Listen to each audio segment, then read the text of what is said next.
शिवाजी महाराजांच्या काळापासून अष्टप्रधान मंडळाला फार महत्व होतं आणि याच अष्टप्रधान मंडळाच्या बरोबरीचं किंबहुना त्यापेक्षाही थोडंसं दर्जानं मोठं असलेलं एक पद हे शंभूराजांनी त्यावेळेला निर्माण केलं, चंदुकामात्य म्हणून. आणि तेच पद या कवी कलशांना देण्याचं काम शंभूराजांनी केलं.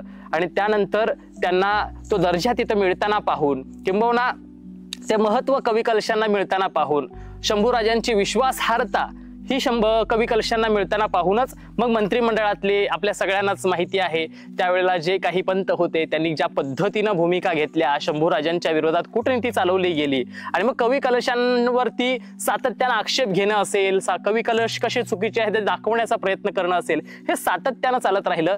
मात्र कवी कलशांनी स्वतःच्या रक्ताच्या एक एक थेंबाबरोबर स्वतःची प्रामाणिकपणा, स्वतःची जिद्द ही दाखवून दिली आणि स्वराज्याच्या धाकल्या धन्याला शेवटच्या श्वासापर्यंत साथ दिली आणि शेवटी सांगून गेला की राज, आम्ही तुमचे नमक आहोत. मात्र त्यावेळेला शंभूराजांनी सुद्धा सांगितलं, तुम्ही नमक नाही तर तुम्ही चंदन आहात आमच्या माथ्यावरचं.